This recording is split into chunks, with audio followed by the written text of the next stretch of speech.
الله الرحمن الرحيم. سلام الله عليكم، مرحبا بكم في فيديو جديد على قناة تي بلاي.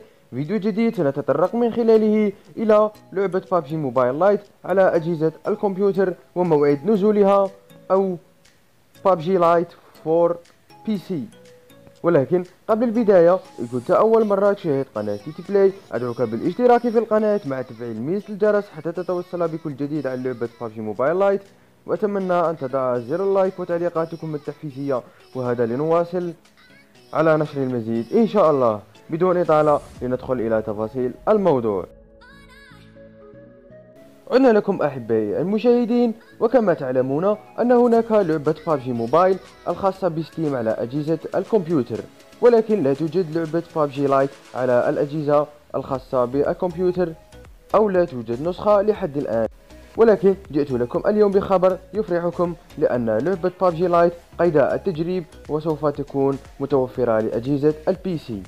كيف ذلك وكيف ستكون اللعبة؟ أعزائي المشاهدين، اللعبة ستكون ب100 لاعب، وسوف تكون الخريطة صغيرة نوعا ما، وستكون من حيث الجرافيك ناقصة وليس كالبي سي، حيث النسخة الأصلية من لعبة بابجي فور بي سي أو على الكمبيوتر تكون بمتطلبات عالية، أو يجب أن يكون الكمبيوتر الخاص بك يتوفر على مواصفات عالية.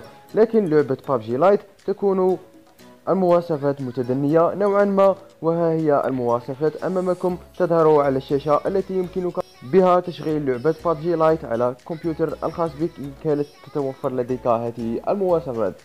والآن أعلم أن جميعكم يتساءلوا عن متى سوف تنزل لعبة بابجي لايت على أجهزة الكمبيوتر.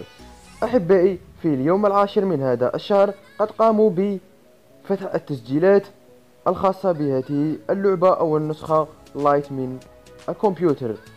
فمن سجل بهذه اللعبة سوف يرسلون له رسالة عبر الإيميل، وذلك لتحميل اللعبة، حيث سوف يرسلون له رسالة بها رابط تحميل اللعبة. سوف تقومون بتحميلها، أو من سجل في اللعبة سوف يقوم بتحميلها وتجربة اللعبة. أعزائي المشاهدين، اللعبة قد جربت في تايلاندا يوم 17 من هذا الشهر، وذلك من قبل 100 لاعب فقط، والبلد الذي جربت فيه اللعبة هو تايلاندا.